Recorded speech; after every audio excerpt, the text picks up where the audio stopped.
ডান প্রান্ত থেকে ঢুকতে পারে, আপনারা মাঠের সাইডলাইন অতিক্রম করবেন।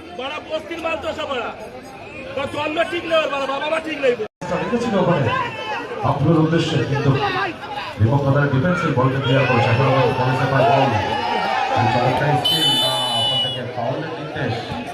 একদম জার্সিটাকে কিন্তু টেনে ধরে ফেলে দেওয়া হয়েছে, কিন্তু বামগুলো জানে পলাশ যদি ডান প্রান্ত থেকে ঢুকতে পারে, ডান প্রান্ত থেকে ঢুকতে পারে, ডান প্রান্ত থেকে ঢুকতে পারে, তাহলে কিন্তু যে কোনো মুহূর্তে খেলার ফলাফল পরিবর্তন করে দিতে পারে।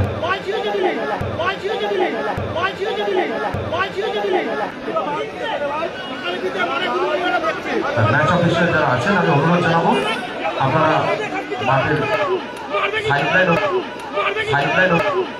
সাইডলাইন অতিক্রম করবেন না, সাইডলাইন অতিক্রম করে মাঠের মধ্যে কেউ আসবেন না। ম্যাচ অফিসিয়াল যারা আছেন জন্ম ঠিক নেই, বাবা মা ঠিক নেই, বাড়া বস্তির মাল তো সবারা জন্ম ঠিক নেই, বাবা মা ঠিক নেই, বাড়া বস্তির মাল তো সবারা জন্ম ঠিক নেই, বাবা মা ঠিক নেই। পরবর্তী